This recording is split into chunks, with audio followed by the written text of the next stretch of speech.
इसमें अगला जो हमारा टॉपिक हो जाएगा वाष्पीकरण हो गया, अक्षांशीय स्थिति हो गई। अगर इसी में हम अगला टॉपिक लें,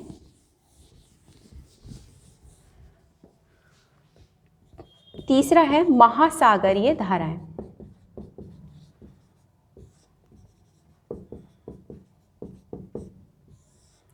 महासागरीय धाराएं कैसे, फिर से वहीं आ जाते हैं हम अपने ग्लोबीय स्थिति पे।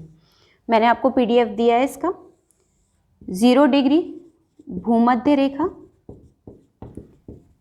फिर 23.5 डिग्री कर्क रेखा और 23.5 डिग्री मकर रेखा।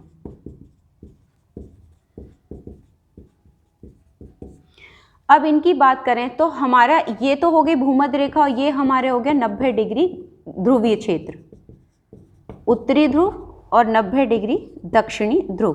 देखिए कुछ चीजें बहुत क्लियर रहेंगी। भूमध्य रेखा से सागरीय लहरें जाती हैं कहाँ, ध्रुवों की ओर, और ध्रुवों से सागरीय लहरें आती हैं भूमध्य रेखा की ओर। ये सर्किल चलता है। तो जो आपका उत्तरी गोलार्ध है उसमें तो जो धाराएं चलती हैं वो चलती हैं क्लॉकवाइज, ठीक है।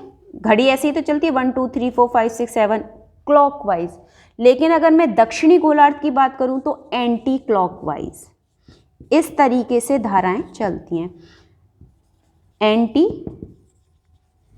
क्लॉकवाइज, उल्टी। यहां तो चल रही है 1 2 3 4 5 6, घड़ी हमारी ऐसी चलती। इसमें क्या चलती हैं, उल्टी। 12 11 10 9 8 7 6, ये वाली उल्टी चलेंगी। ये आपको बिल्कुल याद कर लेना है कि धाराएं निश्चित क्षेत्र से निश्चित क्षेत्र की ओर चलेंगी। तो भूमध्य रेखा से ध्रुवों की ओर और ध्रुवों से कारण। भूमध्य रेखा से जो जाएंगी टेम्परेचर सीधा आ रहा है तो गर्म होंगी इसकी अपेक्षा, क्षेत्र की अपेक्षा। अभी उसके अकॉर्डिंग वाष्पीकरण और वर्षा से नहीं कंपैरिजन कीजिएगा, क्योंकि अन्य क्षेत्रों से तो भी वो गर्म रहेगी। तो गर्म क्षेत्र से हवा जाती है ठंडे की ओर। इसका मतलब जो पानी गर्म होता है उसका दाब हो जाता है निम्न, और जो पानी ठंडा होता है उसका गर्म, और जो ठंडा होगा उसका क्या होगा, उच्च दाब। अब ये निम्न और उच्च दाब को बिल्कुल आपको कंठस्थ कर लेना है, चाहे हवाएं हो चाहे जल हो। हमेशा जो इनका सर्कुलेशन होता है वो उच्च दाब से निम्न दाब की ओर ही होगा, कभी भी निम्न से उच्च के ऐसा नहीं होता। अब उच्च दाब से जब यहाँ से पानी भारी होके नीचे आएगा तो अपने लिए जगह बनाएगा, ये हल्का होके ऊपर जाएगा, तभी तो ये जगह खाली करेगा। तो उच्च दाब से निम्न दाब की ओर, या यहाँ सर्कुलेशन के अकॉर्डिंग देखें तो यहीं से शुरू कर दें 1 2 3, तो ऊपर से ही आ रही है ग्रीनलैंड के, यहाँ ग्रीनलैंड है और यहाँ हमारा हडसन की खाड़ी, न्यू फाउंडलैंड, ये पूरा क्षेत्र, मैक्सिको की खाड़ी, ऐसे ही हमारा उत्तरी अमेरिका आ जाता है। अगर मैं यहाँ यूरोप की बात करूँ, बाल्टिक सागर आ जाएगा, ये हमारे काला सागर, और ये हमारा अफ्रीका आ जाएगा। तो ये स्थिति को अगर हम सोच के चलें तो जो सर्कुलेशन है ये आपको ध्यान रखना है। तो मान लीजिए जब यहाँ से धारा चली तो यहाँ तक तो जो भूमध्य रेखा के पास था वहाँ तो लवणता कम है अन्य क्षेत्रों के। जैसे ही ऊपर बढ़ेगी तो ये ऊपर उच्च 23.5 के पास मैंने 20 से 40 के बीच में सर्वाधिक लवणता बताई है, यहाँ से खारा पानी लेके जाएगी। लेकिन जब ये ध्रुवों के पास पहुँचेगी, उच्च अक्षांशों में पहुँचेगी, तो यहाँ क्या जमी हुई है, बर्फ जमी है। और बर्फ का जो पानी होता है वो हमारी पृथ्वी का शुद्ध जल के रूप में काउंट होता है, जिसे हम शुद्ध प्योर जल कहते हैं, मीठा जल। यहाँ बर्फ क्या होती है, मौसम के अनुसार पिघलती भी है। सर्दियों में जमता है, गर्मियों में ऋतु आती है तो बर्फ के टुकड़े पानी में आके गिरते हैं, मेल्ट होते हैं। मेल्ट मतलब पिघलते हैं तो मीठा जल है। तो उच्च अक्षांशों में यहाँ जो सागरीय क्षेत्र होगा, क्योंकि उसमें बर्फ का पानी पिघल के आ रहा है, या यहाँ से चलने वाली जो धाराएं वो ठंडी धाराएं होंगी, और ठंडी धाराएं अपने संग क्या लाएंगी, बर्फ का पानी लाएंगी। तो इस क्षेत्र में आने के कारण उनका वो क्या करेंगी, इस क्षेत्र के जल के, सागरीय जल की लवणता को क्या कर देंगी, कम कर देंगी। तो जहाँ जहाँ आपको ठंडी धाराएं आएंगी वो जहाँ पहुँच रही हैं उस क्षेत्र के जल की लवणता को क्या कर देती हैं, कम। ठंडी का मतलब बर्फ, और बर्फ कैसा है, शुद्ध जल। लेकिन जब ये गर्म धाराएं जहाँ पहुँचेंगी, इसका मतलब गर्म क्षेत्र से आ रही है, लवणता है वहाँ, तो वो जहाँ भी पहुँचेंगी उस क्षेत्र की लवणता को वो क्या कर देंगी, बढ़ा देंगी। ठीक है, तो ये अंतर समझ में आया। तो अगला हमारा हो गया महासागरीय धाराएं। अगर चौथे पॉइंट की बात करें तो इसमें आ जाता है हमारा नदियों का जल। अब नदियों के जल की मैं आपको भारत की, क्योंकि भारत हमें सबको पता है, हम भारत में रह रहे हैं तो भारत की तो जानकारी है। भारत का अगर डायग्राम बनाया जाए,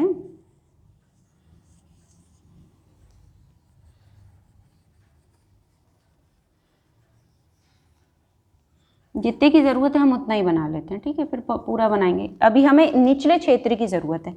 ये है हमारा अरब सागर, ठीक है, और ये है हमारा वे ऑफ बंगाल, बंगाल की खाड़ी।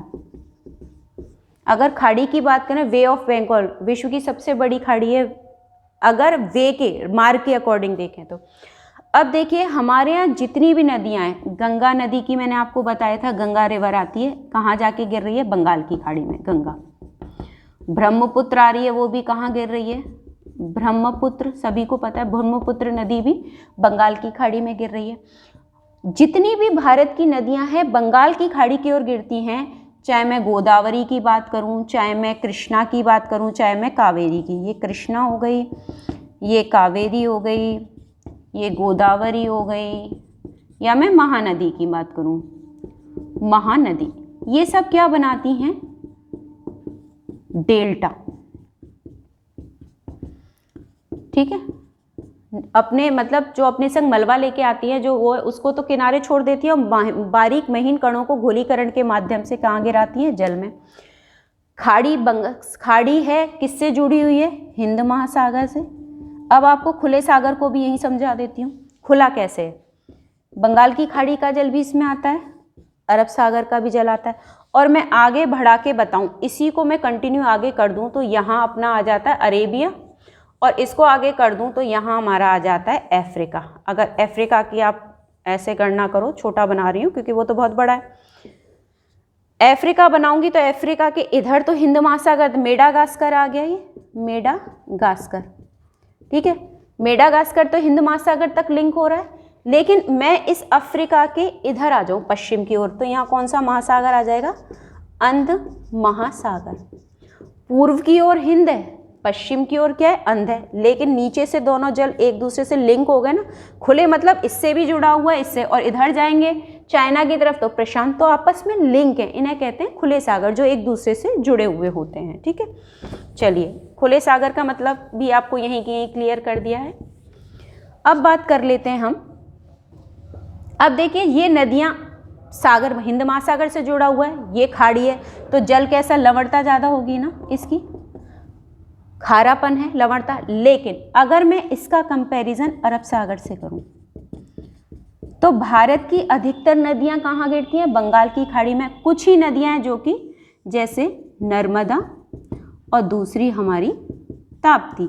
ऐसे तो माही नदी भी आके गिरती है, माही है, साबरमती है, लेकिन छोटी छोटी नदियां, इधर पेरियार नदी है, पेरियार नदी जो कि कहाँ गिरती है, ये अरब सागर में गिरने वाली। नर्मदा और ताप्ती जो है ये एस्चुरी बनाती हैं, ठीक है।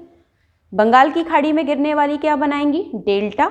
अरब सागर में गिरने वाली एस्चुरी। एस्चुरी का मतलब ये भ्रंश घाटी में होके बैठती हैं, भ्रंश घाटी। मतलब भ्रंश घाटी का मतलब ये ऊंचा, ये एक ऊंचा क्षेत्र, ये नीचा क्षेत्र और ये ऊंचा क्षेत्र, तो दो अगल बगल की चट्टानें ऊंची हैं, बीच में क्या बन गई, दरार है, भ्रंश है, उसमें से होके ये नदियां बहती हैं। तो सकरा क्षेत्र होगा तो नदी का प्रवाह क्या होगा, फुल स्पीड में होगा। चौड़े में फैलती है तो गति कम हो जाती है, सकरे में फैलती है तो उनका प्रेशर बहुत तेज हो जाता है। तो अपने संग जितना भी मलबा लाती है ना, उसको सबको लेके कहाँ गिर जाती है, समुद्र में ही पहुँचा देती हैं। पहली चीज़ तो इसलिए एस्चुरी बनाती है, भ्रंश में बहती है। लेकिन यहाँ नदियाँ कम गिर रही हैं, और जिन नदियों का पानी कैसा होता है, मीठा। खारे पानी में फिर वही बात आ गई, मीठा जल मिलाओगे तो लवणता क्या हो जाएगी, कम होगी, खत्म नहीं होती, कम होती है। लवणता लेके भी यही जा रही हैं, लेकिन खुद का पानी कैसा होता है, मीठा। हमें इसको पिएंगे तो मीठा लगेगा, लेकिन यही समुद्र में पानी में क्या कर रही है, लवणता। लेकिन एक साल में वो लवणता इकट्ठी नहीं हुई है, हजारों लाखों करोड़ों वर्ष से वो नदियां वहां गिर रही हैं, थोड़ी थोड़ी मात्रा में जो लवण लेके जा रही हैं, आज जाके वो समुद्र का पानी कैसा हो गया है, खारी हो गया है। तो जिस नदी सागर में, चाहे खुला सागर हो चाहे बंद सागर हो, जिसमें आके नदियाँ गिरेंगी। नदियों का मतलब सीधा सीधा मीठा पानी। मीठा पानी अगर खारे पानी में गिरेगा तो लवणता को क्या करेगा, कम करेगा। इसीलिए बंगाल की खाड़ी की लवणता क्या पाई जाती है, कम पाई जाती है, और अरब सागर की लवणता अधिक पाई जाती है, क्योंकि इसमें नदियाँ कम आके गिर रही हैं। क्योंकि भारत की नदियों के हमने नाम सुने इसलिए मैंने भारत का उदाहरण दिया है। अगर मैं विश्व स्तर की बात करूं तो कैस्पियन सागर, कैस्पियन देखिए कोई सागर नहीं है लेकिन उसका आकार इतना बड़ा है, इस वजह से हम उसे सागर से तुलना कर लेते हैं।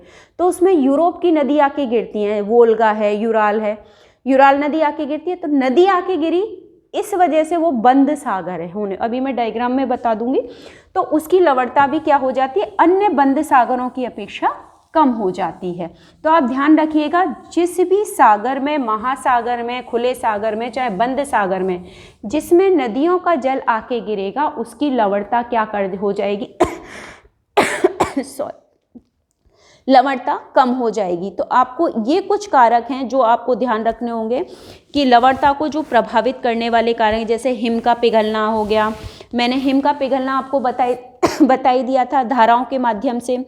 इसके अलावा हवाएं, धाराएं मैंने आपको टॉपिक बताया था। जब धाराएं जो चलती हैं वो किसके अनुसार चलती हैं, पवनों के, हवाओं के अनुसार।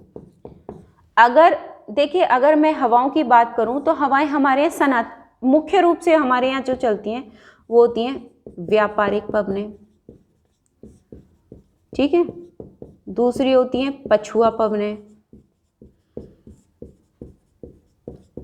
तीसरी होती हैं ध्रुवीय पवनें। ये निश्चित हैं, सनातनी है, जब से पृथ्वी तब से चल रही है, इनको सनातनी पवनें। एक होती है हमारी प्रचलित पवनें।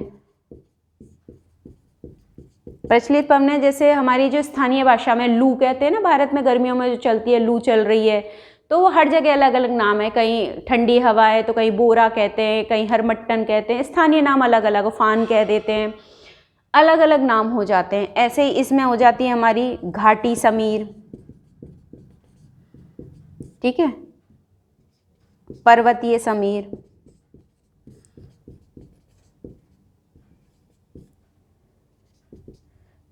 जलीय समीर, स्थलीय समीर। ये बहुत सारे आपकी पवनें हैं, टॉपिक में आगे कर लेंगे, लेकिन इसलिए मेंशन कर रही हूँ क्योंकि धाराएं जो होती हैं अगर व्यापारिक पवनों के क्षेत्र में आ गई तो व्यापारिक पवनें चलती हैं पूर्व से पश्चिम की ओर।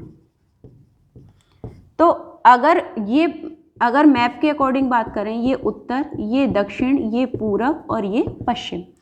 पूरब से पश्चिम, इसका मतलब पानी इस दिशा से इस दिशा में ही चलेगा, ठीक है। अब आप ध्यान कीजिए, मैंने आपको सर्किल बताया था, ग्लोब, और इसमें ये भूमध्य रेखा बताई थी। अब आप खुद देख लीजिए, भूमध्य रेखा इससे कैसे रिलेट होगा। देखिए, मैंने कहा था भूमध्य रेखा से ध्रुवों की ओर चलती हैं क्लॉकवाइज। मैंने यहीं से तो चलाना शुरू किया था, धाराएं ऐसे ही तो चल रही थी। क्या मैंने ये धारा ऐसे लेके आई थी? नहीं आई थी ना, मैंने यहाँ से शुरू करी और यहाँ तक, तो 0 से या कहें हम 20 डिग्री से 30 डिग्री तक का क्षेत्र, ये होता है व्यापारिक पवनों का क्षेत्र। तो इस क्षेत्र में हवा जिस दिशा में, तो धाराएं भी पूरब से मैं इधर से ला रही हूँ और इधर लेके जा रही हूँ पश्चिम की ओर, सर्कुलेशन रिलेट हो गया।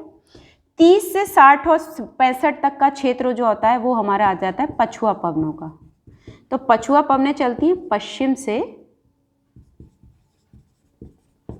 पूर्व। अब यहाँ पे आने के बाद वही इंडिकेटर 30 से प्लस हो गया, 30 से ऊपर जाते अब मैंने इनकी दिशा क्या कर दी, यहाँ से पश्चिम से ले गई मैं इनको पूर्व की ओर, तो पछुआ पवनों के क्षेत्र में आ गई। ध्रुवीय पवनें मैंने हमेशा कहा था ध्रुवों से कहाँ चलती हैं, विषुवत रेखा की ओर, तो ध्रुव से मैं नीचे ही तो ला रही हूँ, लिंक हो गया।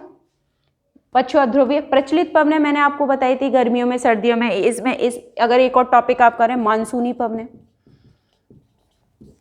तो पवनें तो बहुत सारी हैं लेकिन इससे लिंक हो गया, इस वजह से हम इसको लिंक करके समझ सकते हैं कि दिशाओं के जिस क्षेत्र में जैसी हवा चलती है, धाराएं भी उसका अनुसरण करते हुए आगे बढ़ती हैं और जहां ये पहुंचती हैं उस क्षेत्र के तापमान को भी, गर्म होगी तो गर्म कर देगी, ठंडी होगी तो उस क्षेत्र के टेम्परेचर को ठंडा कर देगी। गर्म क्षेत्र से जाएगी तो लवणता ज़्यादा होगी, ठंडे क्षेत्र से आएगी तो लवणता कम होगी, क्योंकि ठंडे क्षेत्र में बर्फ़ होती है और बर्फ़ का पानी जब पिघलता है तो मीठा जल होता है, और मीठा जल जिस भी खारे पानी में जाके गिरेगा उसकी लवणता को क्या कर देगा, कम कर देगा। तो ये कारक हैं जो कि महासागरीय जल की लवणता को क्या करते हैं, प्रभावित करते हैं। पवनों के माध्यम से भी मैंने आपको इंडिकेट कर दिया जिससे कन्फ्यूज़न ना हो। इसके अलावा जो अगर मैं महासागरीय लवणता की बात करूं तो ये भी दो रूपों में होती है। इसको अगर आप समझना चाहें तो ये भी दो रूपों में समझ सकते हैं, एक तो क्षैतिज रूप में, क्षैतिज, और दूसरी लंबवत।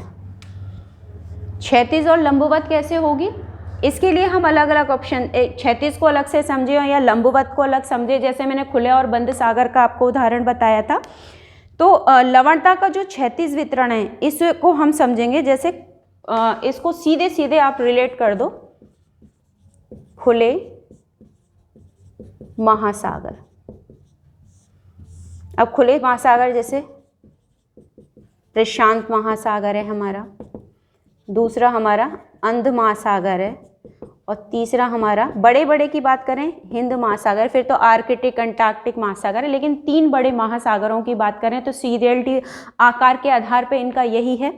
अगर इनकी बात करें तो मैंने आपको पहले ही बताया था, महासागरों में जो कर्क रेखा है, मकर रेखा है, उसके पास लवणता क्या पाई जाती है, सबसे अधिक पाई जाती है, और भूमध्य रेखा के पास मैंने कहा था लवणता कम पाई जाएगी। अगर मैं इसका मैप भी बताऊं आपको, हम इसको वर्ल्ड मैप के अकॉर्डिंग बात करें, ठीक।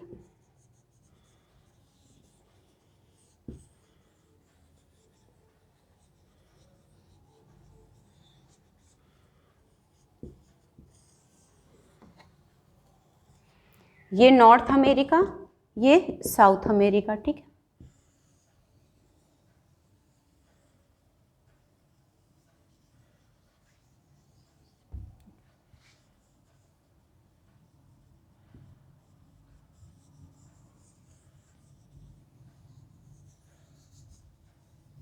ठीक है, ये अपना यूरोप, ये अपना अफ्रीका। अब देखिए ये तो हो गया हमारा अंध महासागर। अगर आपसे क्वेश्चन पूछा जाए ऐसा कौन सा महासागर जो एस शेप में है, देखिए अगर आप गौर से देखें एस शेप में, तो कौन सा महासागर, हिंद।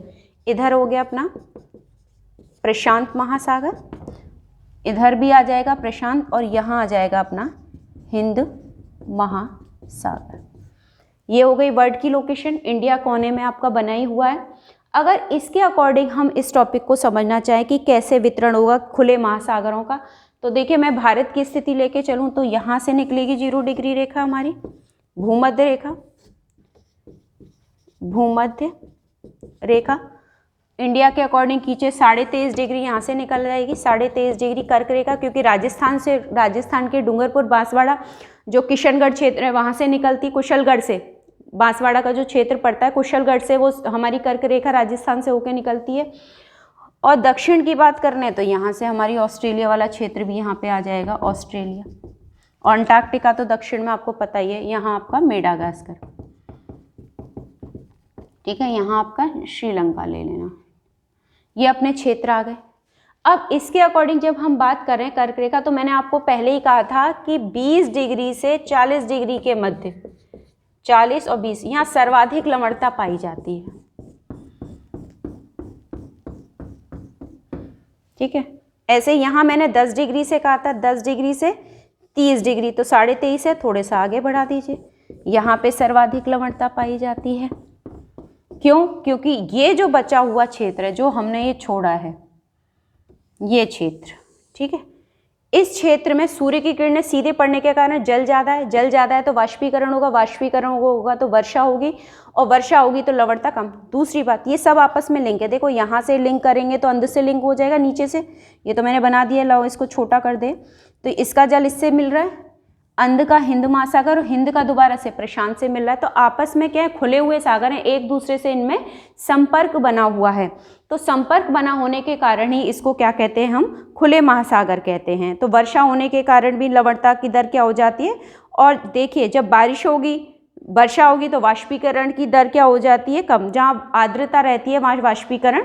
दूसरी चीज़, अगर आकाश साफ रहे और शुष्क वायु हो तो सागरीय जल का वाष्पीकरण अधिक होगा। जाहिर सी बात है, जब तापमान बढ़ेगा तो वाष्पीकरण ज़्यादा होगा।